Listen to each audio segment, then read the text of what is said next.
I'm Jonathan, I work at ThinkCell, and I'm here to talk about C++ features you might not know. Let's start with the classic. So when you've got an array, you can index it using the index operator.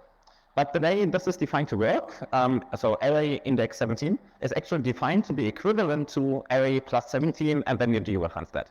And addition is commutative, so you can also write 17 plus array, and then going to the translation backwards, that's the same as 17 indexed by array. So you might have known that, like it's a common fun fact, but it's still fun. Unfortunately, when you have split array, it also has an index operator. That one is actually defined to be equivalent to calling dot operator index, and you cannot do that because there is no operator on int that takes an array, which is a big disadvantage of split array in my opinion. So speaking of operators, I like the line stuff, and I don't really like it when you have like two numbers and this is misaligned. But you can fix that by using unit plus there. So now you've got +1. But that's actually just a full-fledged operator you can apply to anything. It's not part of the grammar for numbers. And the standard defines it. So the operand has to be an arithmetic or unscoped enumeration or pointer type, and the result is the value of the argument. So it doesn't actually change the value, like plus doesn't do anything. However, it does performs integral promotion, so it changes the type of the thing. So when you've got an unsigned short s and you write plus s, the result will actually be int. Because integral promotion, essentially when you have a type that is smaller than int, it will be promoted to int. So the result of plus s for short is an int. Similarly, when you have ulam, that is the underlying type is int, you write plus a, that is now also int. When you have a type that isn't a pointer type or an integer type, it will try to do implicit conversion. So when you have an array, plus array is an int pointer. And when you have a lambda is implicitly convertible to function pointers if they don't capture anything. So you can write plus lambda, and this will be implicitly converted to a function pointer as well. So there are a couple of use cases. For example, you can convert an unscoped enum to its underlying type, but there's strips to underlying in the standard library for that. You can also convert an array to a pointer, but that's implicit. You can convert a lambda to a function pointer. That one's a bit useful. So for example, when you have C++11 code, you have a type that takes a function pointer as non-type syntax parameter, and then you can pass it a lambda by using plus to convert the lambda directly to the function pointer. But since C++20, you can just pass in the lambda directly using an also parameter. So that one's no longer as useful as it was before. Let's talk about the comma operator. So this is sort of the prime example of where you can use the comma operator. It's used in the for loop at the end. So the plus left, comma, minus right. This is the comma operator. And what it does is you've got a pair of expressions. They're evaluated left to right. You first evaluate the left-hand side and discard the value. And then the result will be whatever is the result of the right expression. So when you've got multiple things you want to do in one expression, you can use comma for that. This has always been a somewhat niche application, but since fault expressions, this has become a lot more useful. For example, you can write a function that invokes a function on each member of a parameter pack using for each pack, and this will then just fault over the comma operator to do that. I've written a blog post containing a lot more nifty fault expression tricks. At the end, I will share a website for this talk where you can find all the links. So operators can be overloaded, and there are a couple of candidates that are sort of normal for operator overloading. So operator equals, you want to define comparisons. Since C++20, you don't actually need to overload not equals like ever again, which is like one of my favorite features of C++20. Only overload operator equals, and then the compiler will negate the result as appropriately. So you will never need to overload it ever again. For comparison, you've got spaceship, then you've got the pointer operators, and then the arithmetic ones, usual stuff. And there's a couple of more operators that are a bit unusual to overload. For example, you can overload the logical AND and logical OR operators. If you have your own Boolean type, you can overload logical AND and logical OR to do your own custom Boolean logic.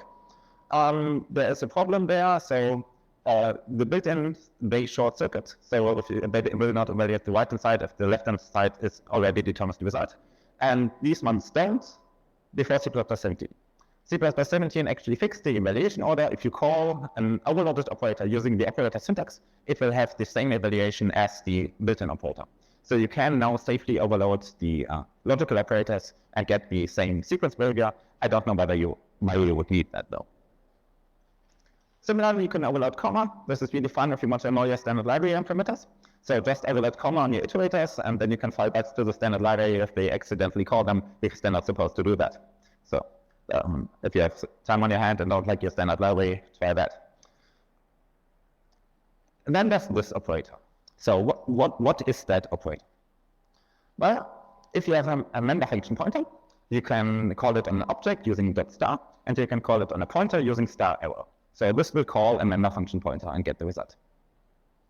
And this one is overloaded. So you could imagine that when you have a smart pointer, you might want to overload that to be able to use member function pointers with your smart pointer. Yet nobody seems to bother to do that. Like the standard library doesn't. It's just a compilation error. You have to dereference and do the same thing. So while this is a valid use case, nobody seems to do it for some reason. So I actually found a different use case for that. So I think so we're not afraid to use macros to fix flaws in the language. So for example, we have a macro tc scope exit that takes an expression and it will execute that expression at the scope exit. And the way this is done is quite simple. We simply take the expression, wrap it in a lambda, pass that lambda to a custom type. The destructor will invoke the function, and then we create a variable of that thing. And you can use it like so. You can create a file, and then on the scope exit, you can close it. And I didn't really like the usage of the syntax there. I wanted to have something like that, so you can use curly braces. And that way it looks more like a built-in language feature instead of a macro that we added on. And it is actually possible to do that. So we need to create a macro that sort of expands to the underlying part.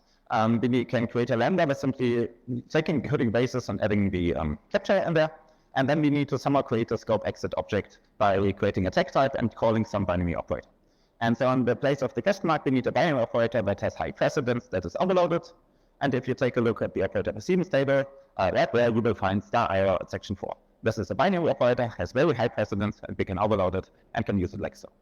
And remember, take a look at this table, remember it will become important at the very end.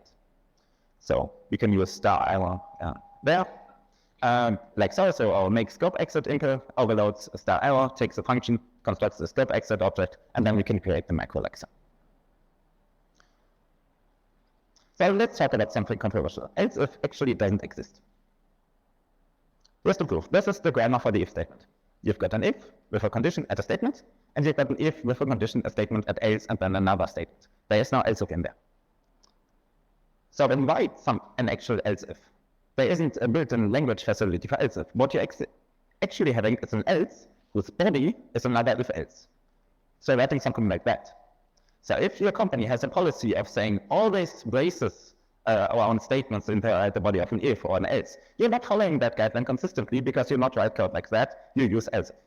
So for some reason, we collectively decided that it's fine to sort of merge else and if that way to form else if. But why stop at else if? Why not extend that to more control flow statements? For example, this is the else switch. Right, we've got an if, we've got an else, we merge them together, this is the else switch. Right? We did pattern matching when we've got the else switch. We all do, desperately. Because switch, while has this limitation, but on the flip side, it's really fun.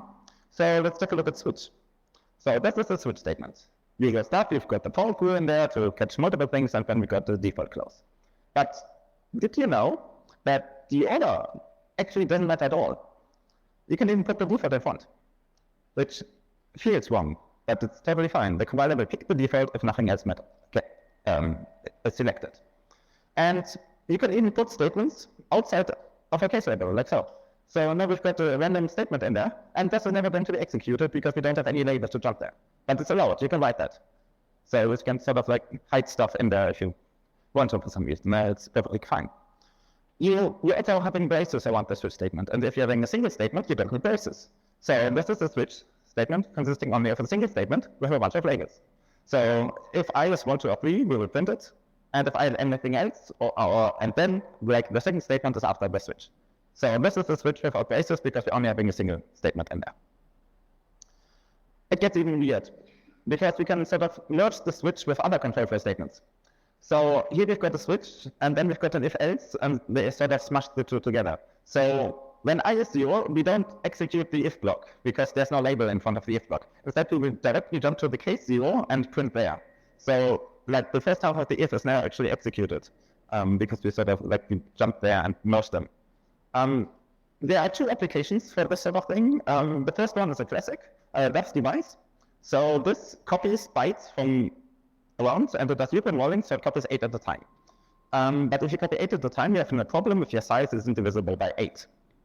So don't worry, you can just handle the remainder up front by jumping in the appropriate place of the loop.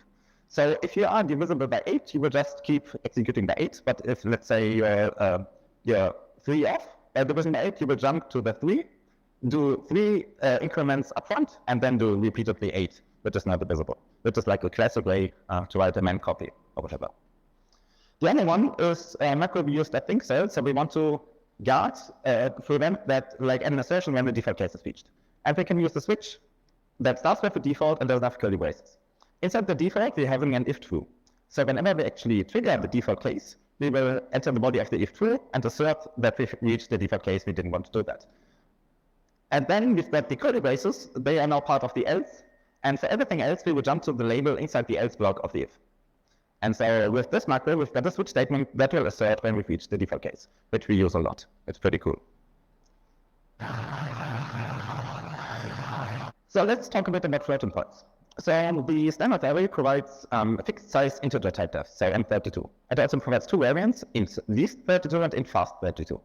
Least 32 is like the smallest one, that's at least 32 bits, and fast 32 is the fastest one, that's at least 32 bits. Did you know that it provides some for floats and double? We've got float t and double t, which are defined to be like float t is the smallest floating point, the fastest single precision floating point in your system, and double t is the fastest double precision one on your system. So you can use them if you want. Then there's this thing called the rounding mode. So floating points sometimes need to be rounded, and there's an idiom that describes multiple rounding modes. You've got every downward, which rounds always down towards negative infinity. So every number gets smaller, which means that negative 2.3 gets rounded down to negative 3, because you always round down. You can also always round up, so 2.3 gets to 3, but negative 2.3 gets to negative 2. You always round up. You can round towards 0, which rounds down for positive values and up for negative values, which is sort of like the expected truncation behavior. Or you can do like actual rounding, where you round to the nearest value. And there's this function called fsetRound, which you can call to specify the current rounding mode. What does this affect? Well, we've got a bunch of rounding functions in CMap. So floor, seer, they always use the described rounding mode. But if you feel like you need more global state in that program, you can also call me_int, which uses the current rounding mode. So me_int just rounds to the current, to the one you specified. There's a caveat there. So what's the result of round 2.5? I mean, it rounds to the nearest one. What's the nearest to 2.5? This isn't a trick question. 3, right? We say me_int, we also want to round to the nearest, but that rounds 2. Because me_int on 0.5 are rounded to the even integer. So 2.5 gets rounded down to 2, but 3.5 gets rounded up to 4. I don't know why this behavior is different from 2 rounds. Like, I don't know the historical reason, but that's the tiebreaker. There's 1 to even. It gives you the advantage of, like, statistically, you will have better results if you round to the nearest one instead of 5 always up. We've also got floating point exceptions. There are 5 of those. So division by 0, inexact is when you needed to round the result, invalid, for example, square root of -1, overflow, which is when the floating point number is too large, and underflow, which is when the floating point number is too close to 0. So integer underflow actually doesn't exist. If you have a negative value that's too negative, that is still overflow. Underflow is when you have a floating point that's too close to 0, so it gets turned into 0. You can manually raise one of those exceptions, and before we think, oh, C++ exceptions, they're actually a global. So there is a global flag, and you can call test except to check whether a particular exception has been raised. So you can write code like this. First of all, you have to clear the global state, because this is global. Then you can do a floating point operations, and after you can check whether you had the division by 0. So if x is actually 0, this will print infinity, and then say, hey, we did the division by 0. So you can test for that after the fact. And question. Yes. Is this at the No, this isn't any function again. Floating point division by 0 is perfectly fine. We'll result in infinity and set the flag. You can also define 0 by 0. Now, what is the result of 0 divided by 0? It's negative, not a number. So 0 by 0 is negative, not a number, but not a number can be positive and negative, and for some reason, like on Intel architectures, it's always negative. And then you put division by 0. So we've got negative, so we've got not a number with a sign bit. But we've also got a bunch more not a numbers, because like on the 32-bit clones, all of those bit patterns are not nans. And the x's can be anything. So we've got 60 million different not a numbers for a single precision floating points. And even more than that for like double precision floating points. And you can create a specific nan by calling .nan and giving it the payload that you want to store in your not a number. Now, this actually has applications. It's called nan boxing. So for example, JavaScript, you have to store like a JavaScript value, which is either a floating point value or like a pointer to a more complex one. And you can actually encounter all pointer values inside the nan bits of a double. So you can like have a text union which either stores a regular double or not a number, and if it's not a number, it stores a specific pointer address. This blog post has more details about that. So that's quite a cool trick, because you essentially base so many different values for nan, so let's use them. Let's have a bit of fun with declaration specifiers. So you're all probably familiar, you can write const int, so put the const in front of the int, or you can be wrong and write int const. You can also, like, you have const x for explicit or explicit const x bar. Out of curiosity, who would write the left version? So const x bar explicit. Okay, and the other ones would write the right ones. Who has never thought about, like, can't tell which one you like haven't thought about yet. So same things true with unsigned. So we can also have like east unsigned and west unsigned, like int unsigned int or int unsigned. And actually, like the grammar just says we've got a decade specifier sequence, and decade specifiers can appear in any order, and they consist like static and that local. So you can add stuff like int type def a, and now a is an int. Like this is a type def for an int. And you can add volatile inline float static b. So this is an inline static float that is volatile. Or you can add in context by c, sort of like the east context by side. I actually found that in our code base. Or you can add long thread local unsigned external long. So this is an unsigned long that is external and thread local. So to resolve all the conflicts, let's just sort all declaration specifiers alphabetically. So we write const int, but auto const. Just sort them alphabetically, get rid of all this problem as well. The other half of a declaration is the declarator. So you've got a sequence of declaration specifiers, and then you've got the declarators. And you can have multiple in one line. So this has two declarators, A and B, they're both int. Then you can add a pointer declarator, so now C is a pointer to it. And this is why writing code like that is a bit dangerous, because only A is the pointer. B is a regular int, because the star part is part of the declarator, not of the declaration specifiers, which apply to everything. You can also initialize declarators when you do that, but you have to be a bit careful.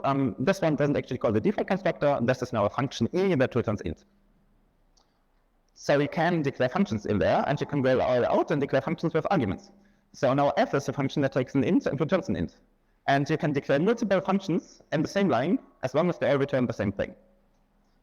And so this one is, what is this one? So do is now a function that returns a function pointer that returns int. And we can just keep writing them in one line. So let's take a look at function pointers. So this is a function pointer.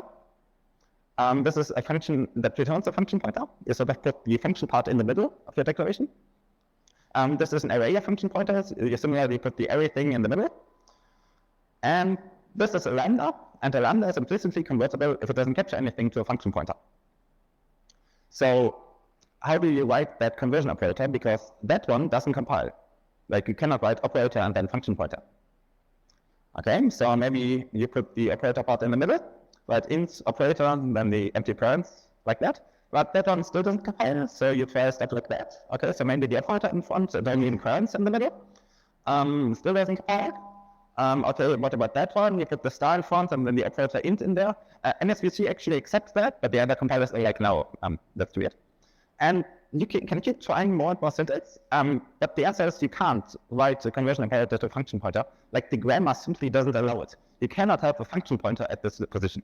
Like there is no grammar for that. You have to use a type def, or you have to use something like operator auto and have the compiler figure out the type, which is kind of fun. So regularly you write the declarations for global things and they put them at global scope. But the visibility sort of your declarations and the linkage are two separate things. So you might as well declare them inside your function. So this is the exact same thing. The only difference is that the declarations are now only visible inside the function, but they're still global, externally linked symbols. So people always say that static has so many different meanings. And this is true for C++, but this isn't actually true for C. Because in C, the only difference between the left version where we've got the static at file scope and the right version where we've got the static inside the function is the visibility of the variable you've declared. There is no difference. Static just means this thing has static storage duration and internal linkage. And then that is completely the same thing, and it's just naturally to put them inside the function if you want to restrict the visibility. Then C++ came along and said, well, if you've got a function local static, it's initialized when you call the function for the first time. This isn't a thing in C, because in C, all globals have to be initialized at compile time. They are const init. So there is no difference here. So C, static only has a single meaning to change the static storage duration and the linkage. Then you've got the main function. It has the try catch to catch all the exceptions and handle them. And you can also omit the outer bases there and just write that. So int main, and then you directly put the try catch. And this isn't just to save you a bit of typing. It's actually when you have an initializer list, the initializer may throw. And how do you catch that? You can put a try catch there. Then you can put this function try block around it, and now you're able to catch an exception thrown in the initializer list. The syntax just looks a bit weird. So classes can be declared with class, or they can be declared with struct. And the only difference is the visibility. Struct, everything is public by default, and class, everything is private by default. And there are a couple other places where you can use class, where you can also use struct. For example, enum class. This is now an step enum, and you can also write enum struct. Right, it's the same thing. The syntax is just can be interchanged. Both of those are scoped. And I want to mention my second favorite C++20 feature at this point. So you've got a function that converts an enum to a string. You switch at it. You can actually get rid of the prefix by using enum. And now you don't need to repeat all the name because it's implicitly brought in scope. And here we're actually using the fact that you can put the statement before all the labels in a switch. Like that statement isn't actually executed, but it doesn't do anything at runtime. It just manipulates name lookup. So this is actually an application of the quirk I've shown you earlier. But anyways, we've got type name T in a template parameter, and we've got class T in a template parameter. What about struct T as a template parameter? So does this code compile? Who thinks it compiles? It does. It does compile since C++20, but it doesn't do what you think it is. To actually call through, we need to do something like that. T is a non-type template parameter without a name of type struct T. So this is something completely different from class T for some reason. So if you want to annoy people, just start writing struct T instead of class T and have them figure out how to actually instantiate your template. Thanks, I forgot to tell me that trick C++ now. Dynamic cast. Then we've got the class hierarchy. You want to do a check down cast, and you can use dynamic cast for that. So this will check whether you're actually having it derived in there. You can also, when you have two bases, so base 1 and base 2, and you've got a base 1 pointer, you can use dynamic cast to convert that to a base 2 pointer. So you go down via derived and then back up to base 2. That's called the side cast. But you can also dynamic cast to void star. So we've got derived, it has two bases, base 1 and base 2, and we've got a base 2 pointer. And what dynamic cast to void star does, it gives you the address of the entire object. So in memory, a derived object first has all the base 1 members, then all the base 2 members, and then all the derived members. And the base 2 pointer now points to the beginning of the base 2 members. And the dynamic cast to void star gives us a void star that points to the beginning of the entire object. Of course, it gives you a void star because it cannot statically know the type. But it can compute the offset and then gives you a void star. This one is useful, for example, when you have something like an anywhere. So this stores a reference to any type using type info at a void pointer. You can construct it from a complete object by just storing the pointer and calling type ID, or you can construct it from an arbitrary base object and get a pointer to the most derived thing that you're currently having using dynamic cast to void star. And then you can correctly later cast that back down to the derived object at this point. Now, instead of any, we might also want to consider having a union instead. So let's take a look at union. So here we are dealing with some sort of events generated like in a window event loop or whatever. So we've got an enum, and then we've got the union, and the enum tells us which member is active, so we can access the data. And this is quite common, but I don't really like that particular implementation because of the size overhead. So each event, let's say, is two uint32. So we've got the bits in there, and then another uint32 for the key code, or an enum and two uint60s. So we are having at least 64 bits for each event. And then because we added an entire uint8 on top, we now need to add a bunch of padding for alignment reasons. So now the size is the uint32s. We can actually avoid that by leveraging a quirk about unions. So normally when you access a union, you're only allowed to access the member that is currently active. But there's an exception for that. You can also read access members of another type as long as they're in the common initial sequence. So when you have two structs who both start with the same set of members, you can access the members from any struct, not just the one that's currently active. So what this means is that we can write something like so. So we now have only a union, and each enum is stored as the first member of the struct. And because they are now all part of the common initial sequence with the enum value itself, we can write union.kind or union.keyboard.kind or union.mouse.kind. Like all of those are well defined because they all access the same member essentially. And that way we can avoid the padding because we can now use the padding that was already present inside the struct members to store the tag. So if you have a union that stores the struct tag separately, consider inlining that to leverage the common initial sequence. This trick can be really beautifully abused. So Lou Dion with the Lightning talk, he was dealing with lambdas back before C++20, which didn't capture anything. And those lambdas weren't default constructible. They're empty types, but they're not default constructible. So he found a way to legally construct an object that is empty with a deleted default constructor without actually calling any constructors. And this leveraged the common initial sequence rules. Right? Because an empty type doesn't participate in common initial sequence. We can sort of have a union. One of them contains a member plus the empty one, and the other one only contains a member. And then you make the one that you can actually construct active, access the other one through that, cast that to the appropriate type, and get the lambda out of there without actually constructing the lambda. This is fully safe. It's just not constructible. Unfortunately, we no longer need that trick because since C++20 or so, lambdas that don't capture anything are actually default constructible, so you can now actually construct them. But still a nice trick. There's a link at the end. Okay, usually can have private members, constructors, and member functions. I've never actually seen them, but that's allowed. So if you want to, you can do this.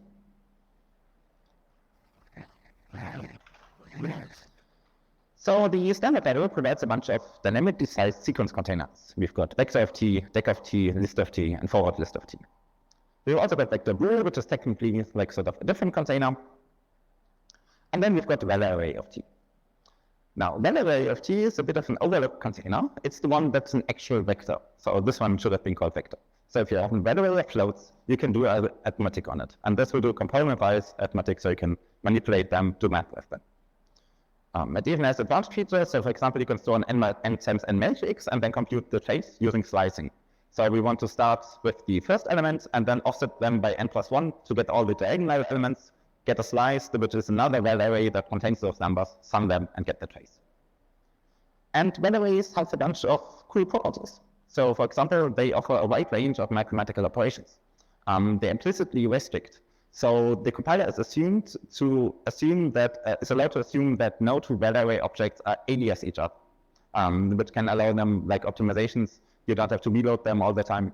They're allowed to use expression templates, so you can optimize, like if you do a big chain of computations, you can build them and evaluate them at once instead of immediately. Like a bunch of cool stuff, yet nobody seems to use them. Which maybe there are reasons, maybe there aren't, like nobody cares, so who knows.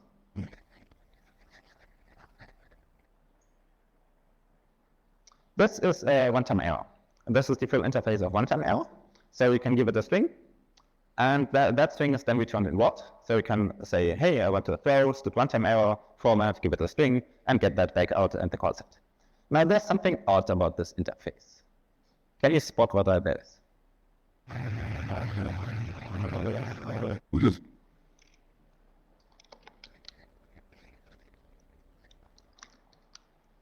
So, by the way, one-time error, it needs to take ownership over the string you pass it.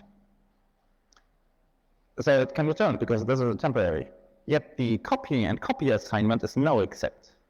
So it can't actually copy the string once it's taken over ownership. So the implementation of one-time error actually has to use ref counting. Like one-time error needs to store the string by ref counting. So if you need a ref counted string, which is sometimes useful, you can just use one-time error, right? One-time error is a ref counted string. So here you go, a ref counted string stores a one-time error, which stores the string. You can construct it, you can get the data out of there. So if you just need a ref counted, it's immutable, so you have to assign it if you want to change it. But other than that, there's a pretty straightforward implementation of a ref counted string. So, it might be useful. The interface is a bit weird though, and the name, like the standard committee is weird at naming, so as it called one-time error instead of ref counted string. But who knows? So, this is a function that takes two ints, it adds them. Is there undefined behavior? I mean, yes, there's integer overflow, right? A plus b signed integers, integer overflow is undefined behavior. They can be integer overflow. You take two ints and you multiply them. It's the integer overflow. Same easy. And something actually said, computed that, like for 99.999% of all possible inputs, this function will overflow. Because the range of A times B is so much bigger than the range of A or B individually. Like in most cases, you will have overflow with this function and thus undefined behavior. So C++ really is such a beautiful and safe language. What about division? Is there undefined behavior in this function? Yeah, divide by 0. Okay, B is not 0. Is there undefined behavior in this function? There is. The reason for that is 2's complement. So in 2's complement, positive values, they start to have the sign bit set to 0, and negative values have the sign bit set to 1. But what about 0 itself? Well, 0 itself is considered positive. This means that there are more negative values than there are positive values. Like if you have 8 bits, you go down to negative 28, but only up to 127. This means that when you divide int min by negative 1, there is no positive int min. Because int min is like, int max is 1 smaller than int min. So this function will overflow for int min divided by negative 1, even though you're doing division. Like division can do integer overflow. Okay, what about modulo? A modulo B, B is not 0. Is there overflow in modulo? There is. Again, if you do int min modulo negative 1, you will have integer overflow, which is a bit weird because the result would be 0, because negative 1 divides int min. So the result is 0, yet there's integer overflow.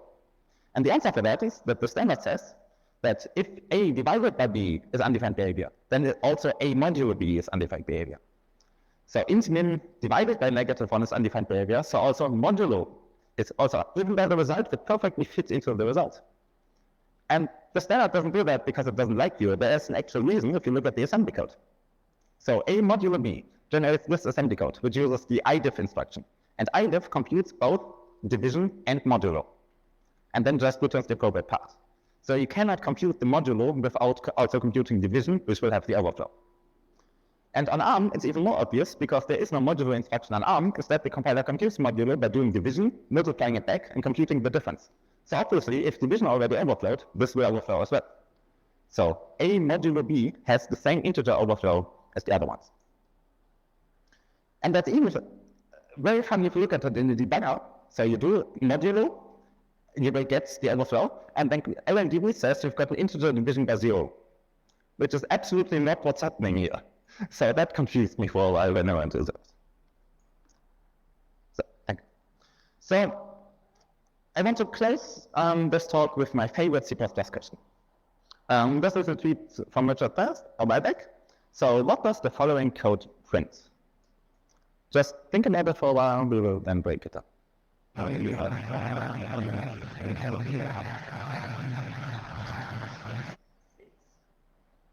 Okay, so I've had a 6 here. We covered everything you need to know to understand it, so let's break it down.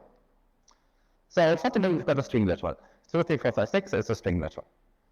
String literals have the type const array of char. That's good. Then we've got A. A is a short. We call binary class, which does integer promotion, so the resulting type will be int. Size of returns us to size string. The value of char is 1, so size of char is always guaranteed to be 1, regardless how big char actually is in bytes. and otherwise it's implementation default. However, Richard told us what platform we're on, and on this particular platform, size of int is 4.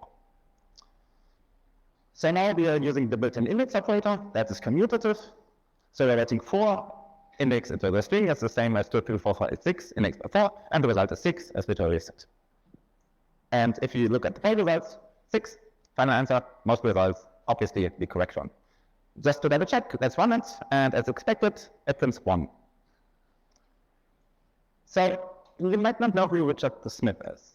Richard Smith used to be the editor of the C++ standard. There's a saying that nobody really knows C++. Well, Richard is nobody. If he makes a question like there are layers to this question, and the answer of why this is 1 goes back to this table. I told you it's important. Size of is a UU operator, a prefix UU operator with a lower precedence than subscript. So what this actually doing is, we can put in a bit of white space.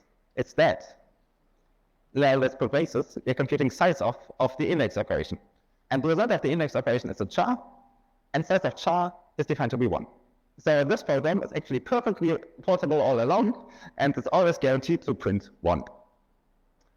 So I've got a bit of time, so I'm going to cover some really frustrating bonus stuff. Let's go back to modulo. So what is 10 modulo 7? 8. Okay. What is 10 modulo minus 7?